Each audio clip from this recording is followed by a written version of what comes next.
IVP에서 출판된 탁월한 지도력이라는 책이 있습니다. 이 책은 느헤미야에 관한 책인데 그 책을 이렇게 성경과 함께 자세히 묵상하면서 느헤미야를 연구하면 거기에 대한 깊이를 또 느낄 수가 있습니다. 그 많은 도전과 또 우리에게 희망을 또 안게 됩니다. 그는 정말 훌륭한 지도자이고 성취 동기가 아주 높은 그런 인물입니다. 오늘 본문에 나오는 느헤미야는 주님을 위한 비전을 발견했습니다. 그리고 그 비전을 구체적으로 성취해 나가는 그런 모습을 이 책에서 발견할 수가 있습니다. 꿈 많은 젊은 청년들이나 우리 학생들도 역시 자기가 세운 그 비전이 성공적으로 잘 이루어지기를 바라고 있을 것입니다. 그런 사람들이 이 느헤미야서를 읽으면 더욱더 큰 도움이 될 줄로 믿습니다. 느헤미야는 하나님으로부터 받은 비전을 이루기 위해서 철저한 준비와 함께 기도하면서 하나님을 의지했던 사람입니다. 그리고 성실함으로 그 일을 이루어 나갔습니다. 오늘은 지난달에 이어서 느헤미야 2장을 통해서 느헤미야 프로젝트라는 제목으로 말씀을 살펴보겠습니다. 그래서 이 비전을 성취하기 위해서 어떻게 해야 할지 우리가 생각해보는 시간이 되었으면 좋겠습니다. 첫째로 비전을 성취하기 위해서는 매 순간 하나님을 의지해야 합니다. 4절 말씀입니다. 내가 바라는 것이 무엇이냐 하고 왕께서 나에게 물으셨다. 나는 하늘의 하나님께 기도를 드리고 나서. 때는 아닥사스다 왕 20년 니산월이었습니다. 니산월은 오늘날 태양력으로 하면 3월 중순이나 4월 정도 되는 그런 기간입니다. 그때에 왕이 수상궁에 와서 집무를 하다가 이 술을 마실 기회가 있었습니다. 그때에 느헤미야가 시중을 들고 있었습니다. 그런데 느헤미야의 얼굴에 수심이 가득하고 얼굴이 참 초췌했던 것 같습니다. 예전에 느헤미야의 얼굴은 참 미소가 가득하고 유머 넘치는 말로 왕을 기쁘게 했을 것입니다. 그래서 왕이 복잡한 일에 시달리다가 느헤미야가 바치는 그 포도주 한 잔을 하고 나면 아주 기분이 풀렸을 것입니다. 이것이 바로 술 맡은 관원장이 하는 역할입니다. 그런데 오늘은 느헤미야의 얼굴이 알지 못할 알 수 없는 그런 수심으로 가득 차 있었던 겁니다. 그래서 왕은 느헤미야가 내가 병이 없거늘 어찌하여 얼굴에 수색이 있느냐, 필연 네 마음에 이 근심이 있을 것이다 하고 말했습니다. 왕 앞에 근심을 띠는 것은 아주 불경한 그런 모습입니다.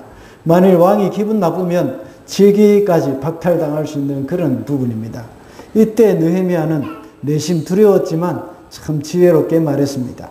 그가 근심하는 이유는 열조의 묘실이 있는 성읍이 지금까지 황무하기 때문이라고 했습니다. 예루살렘 성이라고 하지 않고 열조의 묘실이 있는 성읍이라고 말을 하면서 왕의 마음을 움직일 수 있었던 것 같습니다. 이 말을 들은 왕은 마음을 열고 네가 무엇을 원하느냐 하고 물었습니다. 그때 느헤미야는 하늘의 하나님께 마음속으로 기도했습니다.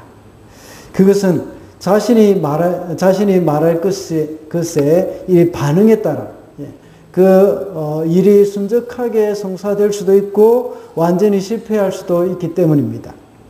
그렇기 때문에 그는 기도하면서 더욱더 하나님을 의지할 수밖에 없었습니다. 이런 느헤미야의 모습을 볼 때에 그는 매 순간마다 기도함으로 하나님을 의지했음을 알 수 있습니다. 먼저 살펴본 1장에서도 역시 느헤미야는 수일 동안 금식하며 기도했다고 말씀하고 있습니다. 그리고 앞으로 계속해서 나오는 구절들을 보면 느헤미야가 늘 기도했다 하는 그런 것들을 자꾸 이렇게 기록을 해놨습니다. 그러나 그는 자신이 준비한 것 많이 있었지만 그것을 의지하지 않았다는 것이죠. 그는 준비는 했지만 하나님께 기도함으로 하나님을 의지했습니다. 아무리 잘 준비한다고 하더라도 하나님이 왕의 마음을 움직여두지 않으면 안 되기 때문입니다. 이렇게 기도를 하면서 왕에게 말을 했을 때에 왕의 반응은 놀라웠습니다. 그는 느헤미야가 부탁한 것을 조금도 지체하지 않고 다 허락해 주었습니다. 이것은 하나님께서 그의 마음을 활짝 열어주신 것을 말해주는 겁니다. 하나님은 느헤미야의 기도를 들으시고 아닥사스다의 왕의 마음을 활짝 열어주었던 겁니다. 이처럼 하나님은 우리의 기도를 들으시는 분입니다. 하나님께서 우리의 기도를 응답해 주실 때 우리는 순적하게 하나님의 일을 할 수가 있는 겁니다. 간절히 기도를 마친 후 느헤미야는 비장한 각오를 말하고 있습니다. 느헤미야가 어떤 요청을 왕에게 했습니까? 5절을 보면 이렇게 나와 있습니다. 임금님께서 좋으시면, 임금님께서 소신을 좋게 여기시면 소신의 조상이 묻혀있는 유다의 그 성읍으로 저를 보내어 주셔서 그 성읍을 다시 세우게 하여 주시기를 바랍니다. 이 말은 굉장히 위험한 말입니다. 10여 년 전에 유다 백성들이 예루살렘을 중건하려고 이렇게 다시 일을 시작했을 때에, 성을 쌓기 시작했을 때에 아닥사스다 왕이 조서를 내려서 금지시킨 적이 있습니다. 그런데 다시 중건하게 해달라는 것은 조서를 번복시켜달라는 그런 요구였습니다.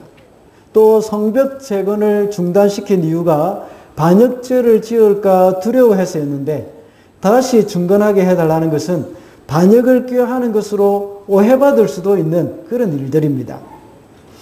어쨌든 느헤미야의 제안은 상당히 위험한 제안이었습니다. 그러나 느헤미야가 기도하면서 그 순간을 하나님께 의지했을 때 하나님은 왕의 마음을 움직여 두셔서 일이 순조롭게 이루어지기 시작했던 것입니다. 우리가 매 순간 하나님을 의지한다는 것은 매 순간 이 일을 위해서 하나님께 기도하는 것으로 표현이 되는 것입니다. 기도가 꼭 길어야 할 필요는 없습니다. 주님께서 하신 기도의 대부분은 몇 마디의 기도였습니다. 중요한 것은 우리에게 진실한 마음과 하나님을 신뢰하는 그 마음이 있어야 하는 겁니다. 또한 그 기도가 구체적일 때 하나님은 또 오히려 그것에 대해서 더 역사하는 힘이 기도에 역사하는 힘이 더 많을 것입니다. 서론에서 말씀드린 탁월한 지도력이라는 책을 제가 대학부 회장이 되었을 때에 제 앞에 대학부 회장을 했던 그 선배님이 저에게 선물로 준 책입니다. 그 책을 주면서 이런 말을 했습니다. 내가 지난 1년 동안 대학부 회장을 하면서 가장 아쉬움으로 남는 것은 기도가 많이 부족했다는 점이다 하고 저에게 말해줬습니다. 느헤미야는 기도의 사람이었습니다. 순간순간 기도를 하면서 위기를 극복해 나갔고, 기도를 하면서 하나님이 주신 그 비전을 성취해 나갔습니다. 저도 한 번씩 그때 그 선배님의 말이 문득 생각이 납니다. 그래서 요즘은 이렇게 기도하곤 합니다. 하나님, 제가 나중에 목회를 되돌아볼 때에 기도가 부족했다는 이유로 그것이 나에게 아쉬움이 되지 않도록 도와주십시오 하고 이렇게 기도를 하는 적이 많습니다. 기도를 하는 것은 나의 준비와 나의 능력을 의지하는 것이 아니라 하나님을 의지한다는 말입니다. 우리도 역시 하나님을 철저하게 의지해야 합니다. 날마다 하나님 앞에 나와서 기도하는 시간을 놓쳐서는 안 됩니다. 그뿐만 아니라 느헤미야와 같이 매 순간마다 하나님께 기도하면서 일을 진행해 나가야 합니다. 우리 교회에는 의료교회에 종사하는 분들이 많죠. 이런 분들은 환자를 만날 때도 하나님께 기도해야 합니다. 그리고 사업을 하시는 분들은 고객을 만날 때도 기도하면서 만나야 합니다. 그래서 이 사람에게 가장 적합한 치료가 무엇이고 이 사람에게 해줄 수 있는 가장 좋은 것이 무엇인지 기도하면서 감당해야 하는 겁니다. 저도 역시 신방할 때나 설교를 할 때나 성경 공부를 하는 중간중간에도 마음속으로 하나님께 기도할 때가 많습니다. 설교할 때 특별히 제가 설교할 때 이 말을 하면 이것이 부딪혀서 나온 듯한 그런 느낌이 들 때가 종종 있습니다. 그럴 때 마음속으로 하나님 왜 이렇습니까? 도와주십시오 하고 이렇게 기도할 때가 많습니다. 왜냐하면 참 제가 너무 부족하다는 것을 잘 알기 때문이죠. 이 하나님의 도우심이 없이는 할 수 있는 것이 없기 때문입니다. 그러므로 우리는 비전을 성취하기 위해서는 매 순간 하나님을 의지해야 한다는 것 잊어서는 안 되겠습니다. 둘째로 비전을 성취하기 위해서는 구체적으로 준비를 해야 합니다. 6절부터 8절까지입니다. 읽어보겠습니다. 제가 그때의 왕후도 왕 옆에 앉아 있었다. 왕은 그렇게 다녀오려면 얼마나 걸리겠느냐, 언제쯤 돌아올 수 있겠느냐 하고 나에게 물으셨다. 왕이 기꺼이 허락하실 것 같은 생각이 들어서 나는 얼마가 걸릴지를 말씀드렸다. 나는 왕에게 덧붙여서 말씀드렸다. 임금님께서 좋으시다면 소신이 유다까지 무사히 갈 수 있도록 유프라테스 서쪽 지방의 총독들에게 보내는 친서를 몇 통 내려주시기를 바랍니다. 또 왕실 숲을 맡아보는 아삽에게도 나무를 공급하라고 친서를 내리셔서 제가 그 나무로 성전 옆에 있는 성체 문짝도 짜고 성벽도 쌓고 소신이 살 집도 짓게 하여 주시기 바랍니다. 나의 하나님이 선하신 손길로 나를 잘 보살펴 주셔서 왕이 나의 청을 들어주셨다. 느헤미야가 성벽을 재건할 수 있도록 허락해 달라는 그런 말을 듣고 왕은 느헤미야에게 아주 부드러운 말로 물었습니다. 몇 날이나 걸리며 어느 때에 돌아올 수 있겠느냐 하는 것입니다. 이때에 느헤미야는 왕의 마음이 활짝 열린 것을 보고 그동안 기도하면서 준비했던 말을 다 했습니다. 그는 왕이 친히 조서를 내리셔서 강 서편에 있는 총독들에게 느헤미야를 순조롭게 통과시켜 줄 것과 또 산림 감독에게 성벽을 중건할 수 있는 들보, 제목, 나무 제목을 이렇게 제공해 줄 것을 부탁했습니다. 이 말을 들은 왕은 흔쾌히 응답했고 군대 장관과 마병까지 보내서 느헤미야를 호위해 주도록 조치를 했습니다. 왕이 4절에 나와 있는 대로 내가 바라는 것이 무엇이냐라고 질문한 것에 대해서 이처럼 즉각적으로 이 필요한 것에 대해서 제시할 수 있었던 것, 그 이유는 무엇이겠습니까? 그가 하나님께 예루살렘 성벽을 위해서 기도했음은 물론이었고 그 성벽 재건을 위한 구체적인 계획까지도 세워 놓았음을 보여주는 증거라고 할 수 있습니다. 느헤미야는 왕에게 말을 할 기회를 얻을 때까지 모든 것을 철저하게 준비를 했습니다. 만약 그가 이런 준비도 없이 있었다면 이런 좋은 기회를 얻지 못했을 수도 있습니다. 내가 너에게 무엇을 해주기를 원하느냐 하는데 내가 아직 준비를 못했습니다. 잠깐만 기다려 주십시오. 이렇게 하고 갈 수는 없지 않습니까? 그때는 왕인데 기회는 준비된 자에게 찾아옵니다. 우리가 바라는 일이 있다면 구체적으로 준비를 해야 합니다. 오늘 본문 1절에 보면 니사놀이라고 나와 있습니다. 앞서 말씀을 드렸듯이 니사놀은 이 3월 중순 이후 4월경입니다. 그런데 느헤미야가 예루살렘의 소식을 들은 날은 기슬르월이라고 느헤미야 1장 1절에 나와 있습니다. 이 날은 기슬르월은 11월 중순에서 12월경입니다.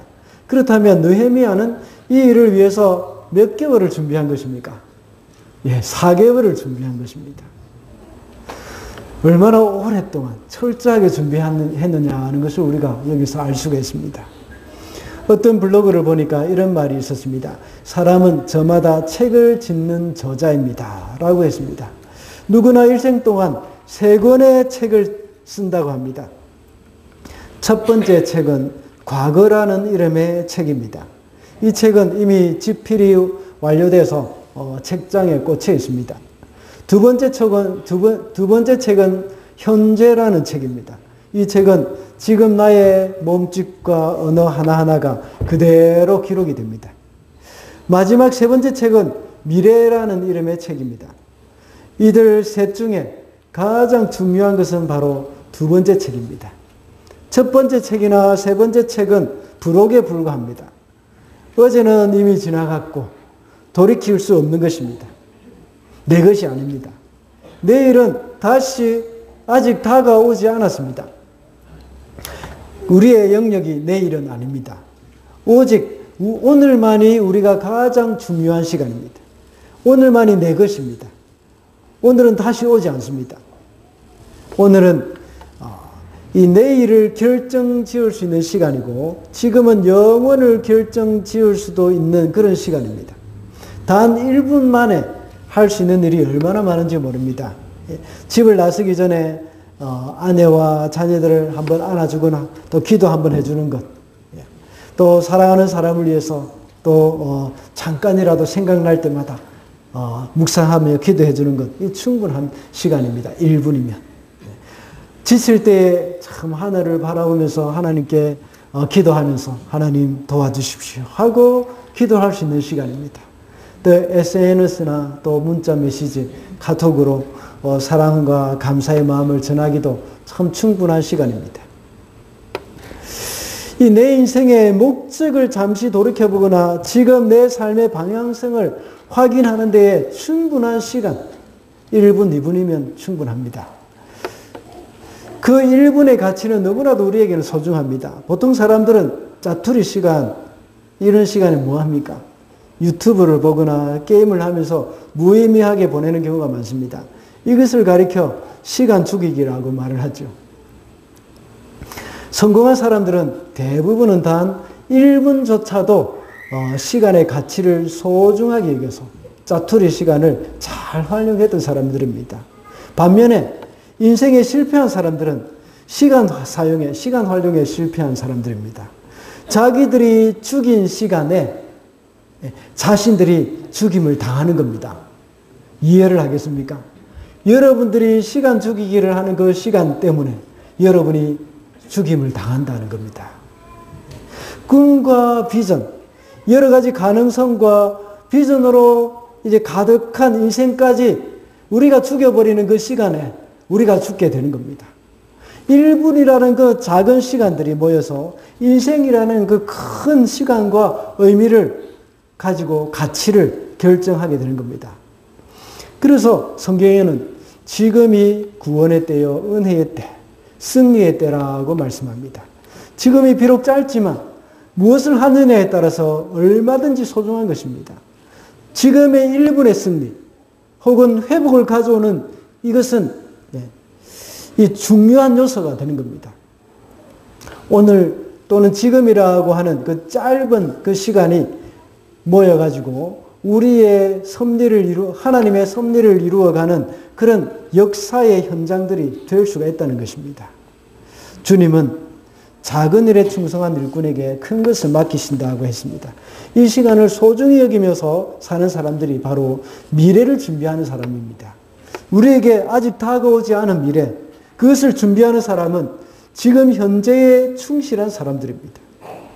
내가 할 수 없는 일에 원망하지 말고 지금 주어진 시간에 내가 할 수 있는 일에 그 최선을 다하는 것, 그것이 바로 준비입니다. 느헤미야가 포로된 자신의 그 처지, 그것만 생각하고 고향 소식에 한탄만 하고 있었다면 그는 이 일을 성공시킬 수가 없었을 것입니다. 그는 지금 현재 꿈을 가지고 자기가 할 수 있는 모든 준비들을 잘 했습니다. 제가 자주 강조하는 말이 있지 않습니까? 우리가 통제할 수 있는 일에 최선을 다해서 준비를 해야 합니다. 그리고 우리가 통제할 수 없는 일은 하나님을 의지해야 합니다. 그러나 우리가 통제할 수 있는 일에 대해서는 아무것도 하지 않으면서 통제할 수 없는 일에만 마음을 쏟는다면 불행을 가져오게 되는 것이죠. 그것이 바로 불행입니다. 느헤미야와 같이 우리가 통제할 수 있는 그런 영역에 대해서 우리는 구체적으로 준비를 해야 한다는 것입니다. 마지막으로 비전을 성취하기 위해서는 성실해야 합니다.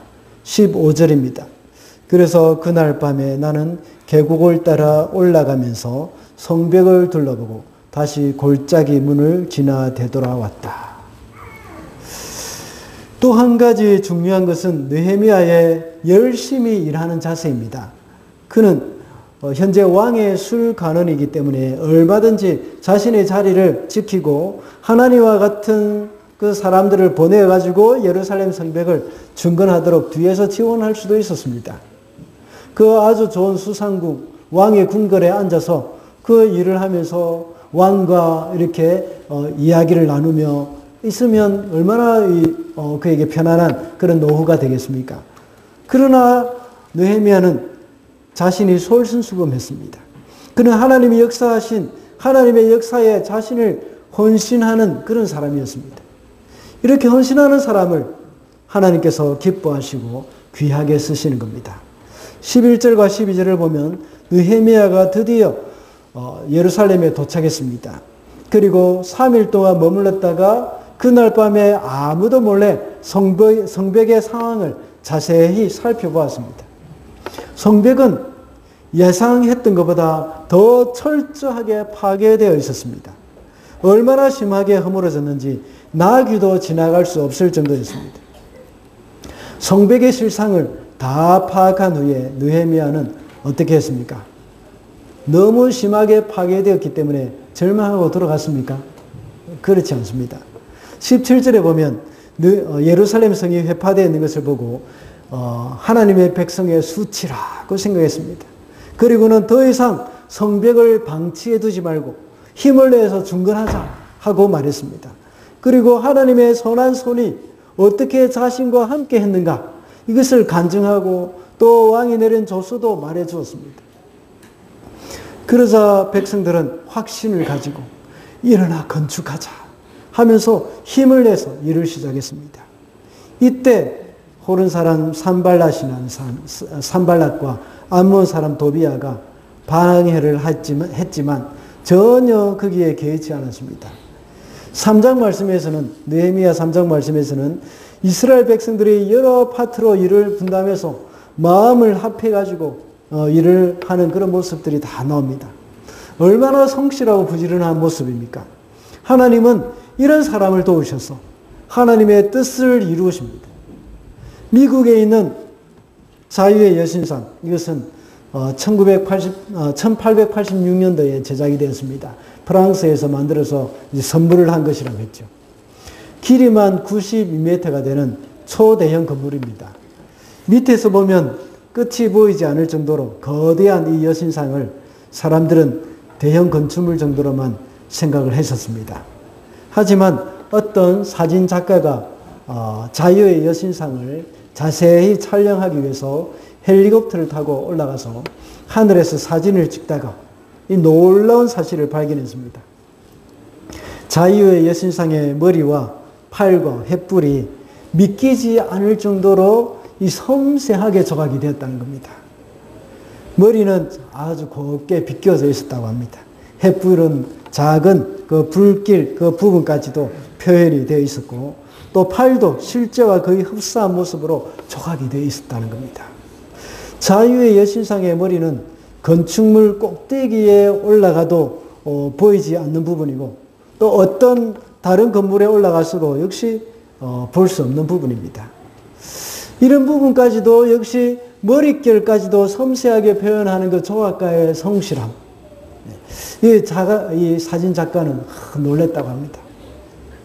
이 사진은 많은 사람들에게도 놀라움을 안겨줬습니다. 지금은 우리가 쉽게 자유의 여신상을 사진으로 볼 수 있지만 옛날에는 그렇게 하지 못했지 않습니까? 드론도 발달하지 못했고 그리고 또 누가 그 비싼 헬리콥터를 타고 거기 가서 사진을 찍겠습니까? 그래서 자세히 보지 못했습니다. 옛날에는. 그러나 이러한 것이 알려지면서 많은 사람들은 참 이것은 하나의 크다란 단순한 건축물이 아니라 섬세하기까지 한 더 높은 수준의 건축물로 생각하게 되었습니다.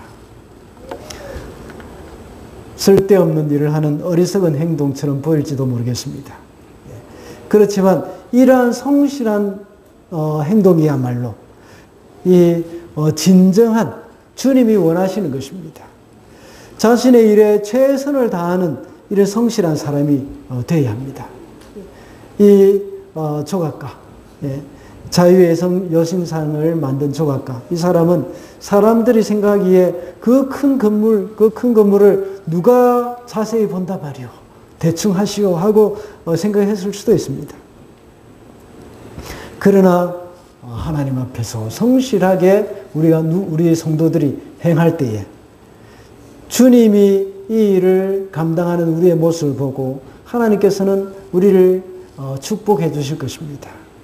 그리고 이러한 하나님의 성품을 우리가 알고 하나님 앞에 결코 게을리 살아서는 안 될 것입니다. 우리는 준비만 해서는 안 됩니다. 직접 부지런히 실행에 옮겨야 합니다. 불성실한 사람들은 걱정만 합니다. 마치 한 달란트를 받은 종과 같이 실패가 두렵고 희생하는 것을 두려워해서 실행을 하지 못합니다. 그러나 주님의 일을 이루는 사람은 성실하게 주님의 일을 잘 감당하는 사람입니다. 말씀을 맺겠습니다. 하나님이 주신 비전을 성취하기 위해서 우리는 매 순간 하나님을 의지하면서 구체적인 준비를 해나가야 합니다. 그리고 성실하게 살아갈 때에 어느덧 우리의 꿈은 이루어져 있을 것입니다. 주님이 주신 비전을 이루며 살아가는 저와 여러분이 되시기를 바랍니다.